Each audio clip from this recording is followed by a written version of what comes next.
नमस्कार चिल्ड्रन। पिछले वीडियो में हमने क्लास 5 रिवाज मराठी का टर्म 1 का पोर्शन जो था कि परिस स्पर्श, इसे पढ़ा था और समझा था।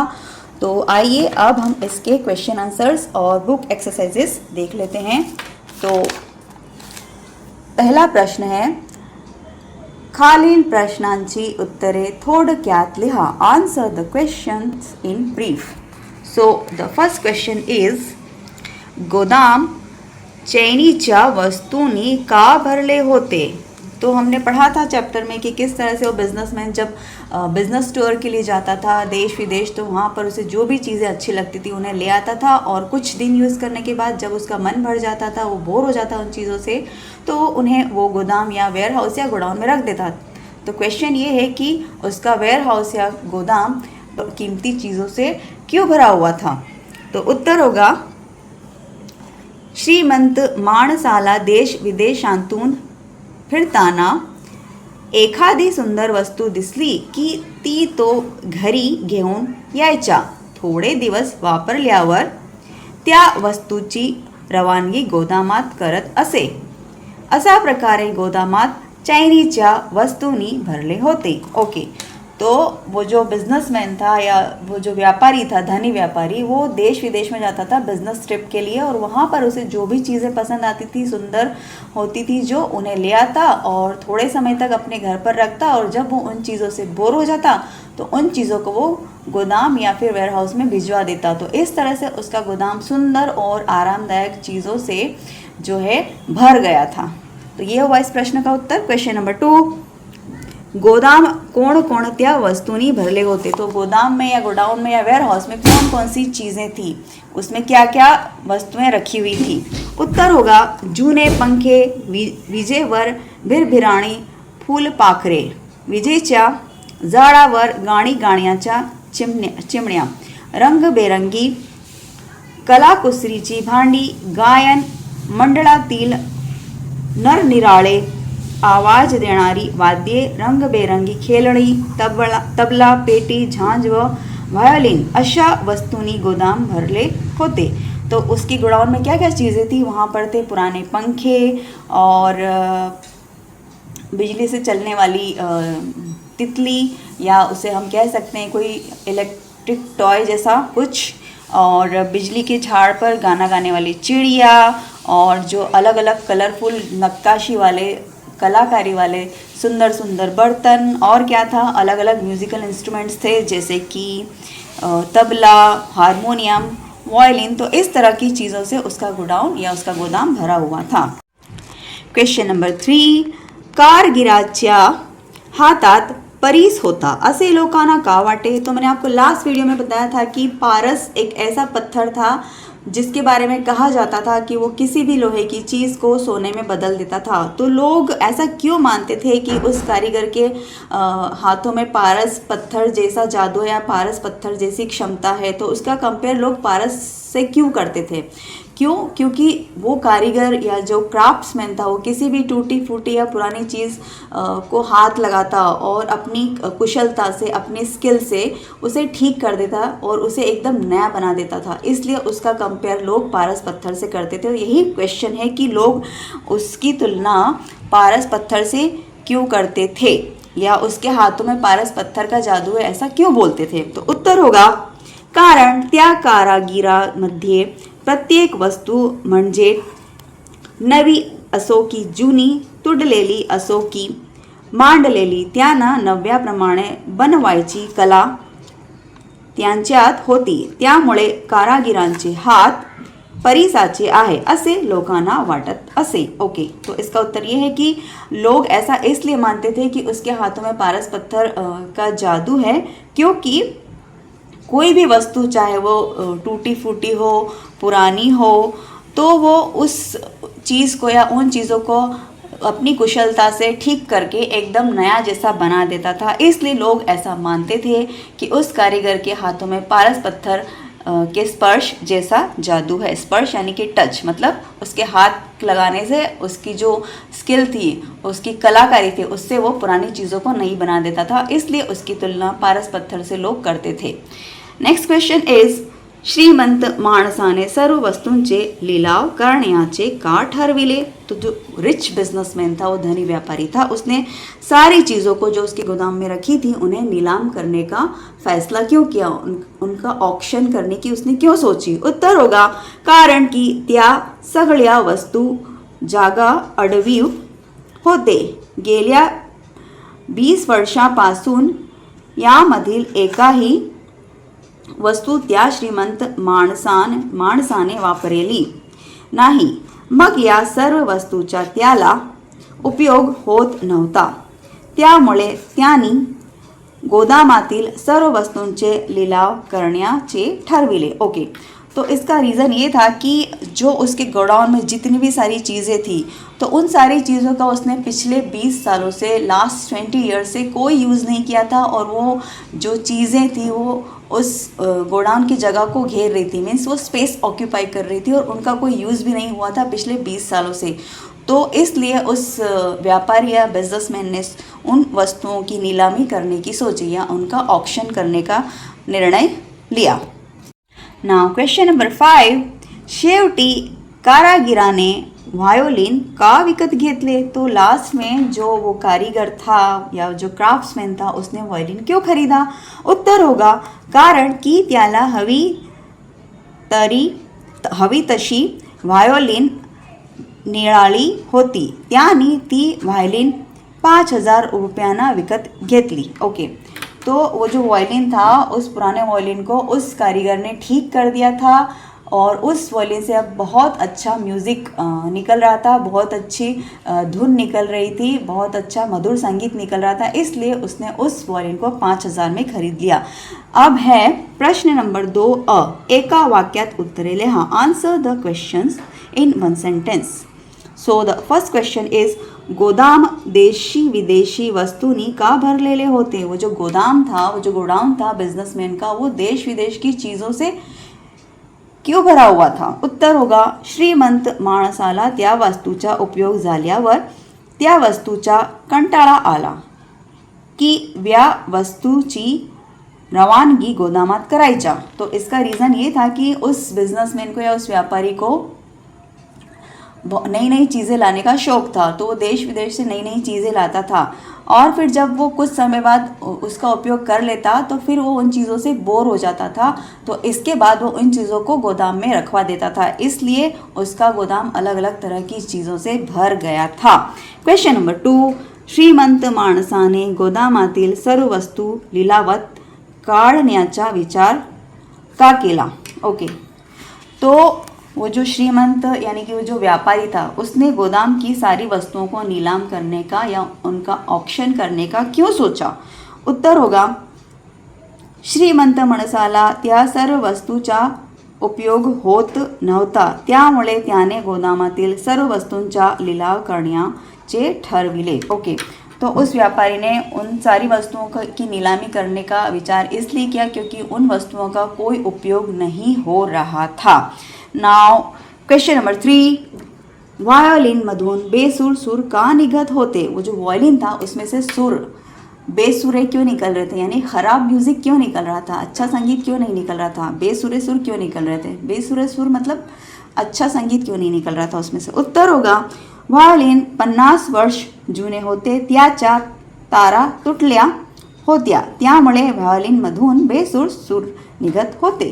तो वो जो वायोलिन था वो 50 ईयर्स ओल्ड था, 50 साल पुराना था और उसके जो स्ट्रिंग्स थे, वो जो तार थे वो टूट गए थे, इसलिए उसमें से अच्छा संगीत नहीं निकल रहा था या उसमें से बेसुरे सुर निकल रहे थे. Now question number 4. सारा जमाव धुंध होऊन का डोलू लागला? तो जो सारे लोग जो इकट्ठा हुए थे ऑक्शन के दौरान, वो मगन होकर जो है क्या देख रहे थे, मतलब किसी चीज़ में खोकर क्या देख रहे थे, वो क्या एंजॉय कर रहे थे इतना ज़्यादा? उत्तर होगा कारगीर व्हायोलिनवर त्यांची बोटे तारांना सफाईदारपणे छेडू लागली, त्यामुळे सारा जमाव धुंद होऊन मना डोळू लागला. तो वो जो कारीगर था, वो जो क्राफ्ट्समैन था, उसने उस वायलिन की जो स्ट्रिंग्स थे उन्हें ठीक कर दिया था और अब उसके बाद वो बहुत ही सुंदर वायलिन बजा रहा था, मतलब उसमें से बहुत सुंदर म्यूज़िक निकल रहा था, वो बहुत अच्छा वायलिन प्ले कर रहा था। तो उस अच्छे म्यूज़िक को सुनकर वहाँ पर जितने भी लोग थे वो सब एकदम खो गए उस म्यूज़िक में और उसे एंजॉय करते हुए देखने लगे। नाउ खालील मोकळ्या जागेत पाठातील योग्य शब्द भरा. Fill in the blanks with proper words from lesson. So first is त्याच्या हातात लोखंडाचे सोने करणारा परीस असावा असे लोकांना वाटते. तो कारीगर के बारे में लोग ये कहते थे कि उस कारीगर के हाथों में पारस पत्थर के जैसा स्पर्श है, ऐसा लोगों का मानना था. मैंने बताया था कि पारस पत्थर वो पत्थर था जिससे अगर लोहे को किसी चीज़ को छूता था तो वो सोना बन जाता था. सेम उस कारीगर के बारे में बोला जाता था कि वो किसी भी जूनी पुरानी चीज़ को अगर हाथ लगा देता है तो उसकी कुशलता से, उसकी कारीगरी से वो चीज़ नई हो जाती थी. तो यहाँ पर फिल इन द ब्लैंक्स में जो शब्द आएगा वो है परीस. अब है सेकंड, शेवटी कारागिराने वायोलिनच्या जुळवल्या. तो बाद में उस कारीगर ने जो है वायलिन के तारा यानी कि जो स्ट्रिंग्स थे वो जोड़ दिए जिससे वो अच्छी तरह से बजने लगा. नाउ थर्ड इज सारा जमाव फिल इन द ब्लैंक्स होऊन माना डोलाऊ लागला. तो सारे जो लोग थे जो इकट्ठा हुए थे वो जो है उस म्यूज़िक की धुन में, वायलिन की म्यूज़िक में धुन में मगन होकर उस कारीगर को वायलिन प्ले करते हुए देखने लगे. तो यहाँ पर आएगा धुन.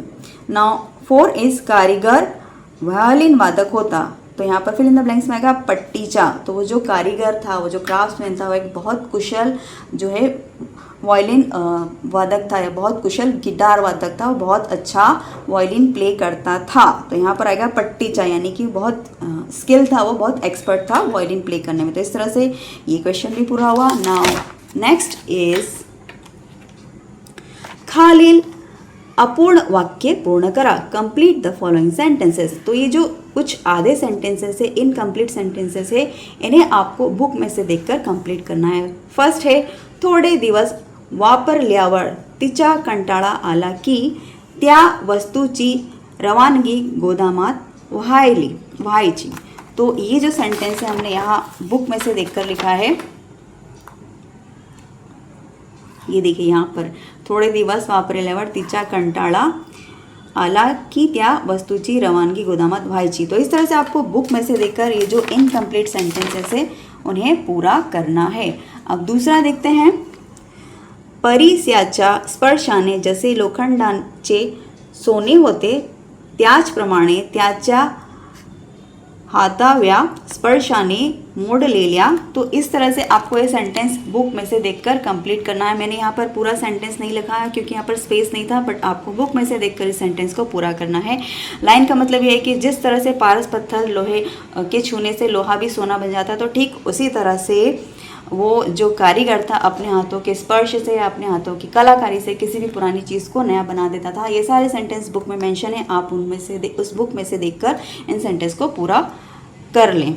नाउ थर्ड इज श्रीमंत माणसाने ते व्हायोलिन उचलून दाखवले परंतु त्यातून बेसूर सूर निघत होते. तो जो रिच बिजनेसमैन था, जब उसने वायलिन निकाला और उसको देखने लगा तो उसमें से जो है बहुत बेसुरे सुर निकलने लगे क्योंकि उसके स्ट्रिंग्स टूट गए थे और वो बहुत पुराना था. तो ये सेंटेंस भी हमने इधर टेक्स्ट बुक में से देखकर पूरा किया है. नाउ फोर्थ इज त्याची बोटे सफाईदारपणे छेडू लागली. तो उसने उस कारीगर ने वायलिन के तारों को, स्ट्रिंग्स को अच्छे से जोड़कर बहुत सुंदर सुर उसमें से निकाले, यानी कि बहुत अच्छे से वायलिन प्ले करने लगा. तो ये सारी लाइंस हमने लेसन में से लिखी है.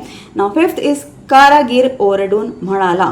तो जो कारीगर था, वो क्राफ्ट्समैन था, वो जोर से बोला, मी अशाच वायोलिनच्या शोधात होतो. मुझे ऐसे ही वायलिन की तलाश थी. तो ये सारी लाइंस बुक में मेंशन है. आप बुक में से देखकर इन इनकम्प्लीट सेंटेंसेस को पूरा कर लीजिए. नाउ नेक्स्ट क्वेश्चन इज खाली प्रत्येक चौकोनात दाखवल्याप्रमाणे शब्द बदला. Change the following as per example. तो ये जो एग्जाम्पल है उसके अकॉर्डिंग हमें जो है इन शब्दों को चेंज करना है. एक, अनेक, सिंगुलर, प्लूरल. ओके. तो एक टोपी, तो इसका प्लूरल फॉर्म होगा अनेक टोपियाँ। चिमड़ी यानी कि एक चिड़िया, तो इसका प्लूरल फॉर्म होगा यानी अनेक चिमड़ियाँ, बहुत सारी चिड़ियाँ। नदी यानी कि रिवर, एक रिवर। नदियाँ यानी कि बहुत सारी रिवर्स, नदियाँ। छतरी यानी कि अम्ब्रेला, एक छाता। छतरियाँ मीन्स बहुत सारे छाते, अनेक, प्लूरल फॉर्म।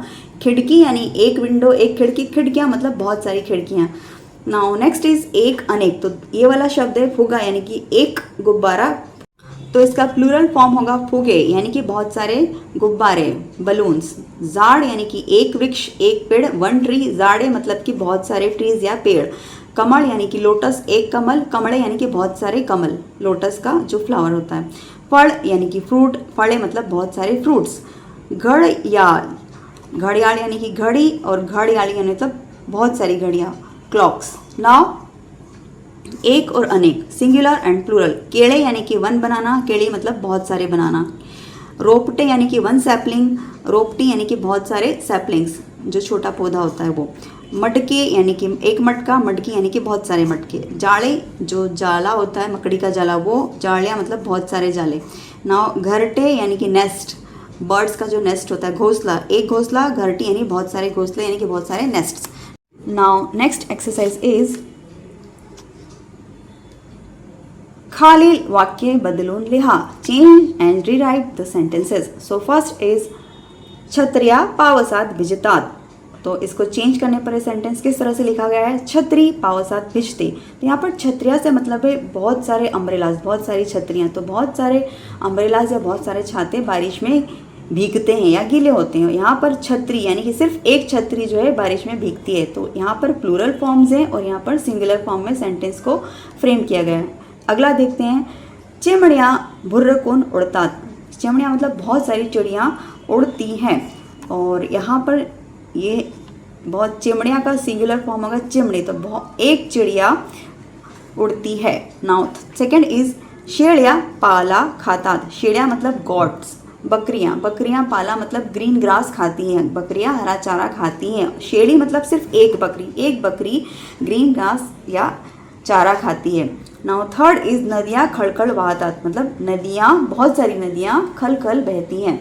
और इसका जो चेंज होने पर सेंटेंस किस तरह से लिखा गया है, नदी खड़खड़ बहाते। एक नदी के बारे में बात कर रहे हैं यहाँ पर, तो नदी खल खल बहती है यानी नदी का पानी खल खल आवाज़ करता है। नाउ नेक्स्ट इज मडकी गोल जाली आहेत, मडके गोल जाले आहे, याप्रमाणे वाक्य बदलून लिहा। तो change the sentences as per given example. So first is फुले बागेत फुलली आहेत, तो बाग में बहुत सारे फूल खिल गए हैं। यहाँ पर बहुत सारे फूल है, फूले का मतलब, और यहाँ पर फूल मतलब सिर्फ एक फूल, वन फ्लावर। तो फूल बागेत फड़ली आहे, एक फूल बाग में खिल गया है। ये देखिए यहाँ पर इस सेंटेंस का मतलब ये होगा, मटकी गोल जाली आहेत, तो बहुत सारी मटकियों से मतलब है यहाँ पर, तो बहुत सारे मटकों का आकार गोल हो गया है। और यहाँ पर मटके से मतलब है सिर्फ एक मटका। ओके, तो एक मटके का आकार गोल हो गया है। तो यहाँ पर प्लूरल फॉर्म है और चेंज करके सिंगुलर फॉर्म में उस सेंटेंस को फिर से फ्रेम किया गया है। अब देखते हैं, कमले चिखलात उगवली आहेत। कमल जो है पानी में जो कीचड़ होता है उसमें खिल गए हैं। यहाँ पर बहुत सारे कमल के फ्लावर से मतलब है, यहाँ पर सिर्फ एक कमल से मतलब है। कमल चिखलात उगवले आहे, कमल पानी में जो है खिल गया है। आपने देखा होगा कमल मोस्टली जो है पानी में, मड में, कीचड़ में खिलता है। नाउ थर्ड इज फळे झाडावरून पडली आहेत, जो फळे मतलब बहुत सारे फल या फ्रूट्स जो है पेड़ से गिर गए हैं, और यहाँ फल का मतलब है सिर्फ एक फल, वन फ्रूट। तो फळ झाडावरून पडले आहे, फल पेड़ से गिर गया है। इस तरह से ये एक्सरसाइज भी पूरी अब है। विरुद्ध अर्थाचे शब्द समजून घ्या, लर्न द अपोजिट वर्ड्स।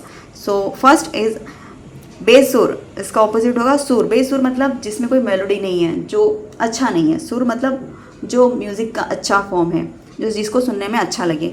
श्रीमंत यानी कि जो रिच होता है, गरीब यानी कि जो पुअर होता है। जूने यानी कि ओल्ड, पुरानी वस्तु। नवीन यानी कि न्यू। उपयोग किसी चीज़ का यूज़ होना, उसका इस्तेमाल करना। इसका ऑपोजिट होगा निरुपयोग, मतलब जो बिल्कुल भी यूज़फुल नहीं है, जिसका कोई यूज़ नहीं होता है, तो इसका मीनिंग होगा। तो इस तरह से हमने ये चैप्टर और इसकी बुक एक्सरसाइजेस अच्छे से कंप्लीट कर ली। आई होप ये चैप्टर आपको अच्छे से समझ आया होगा। Thank you for watching.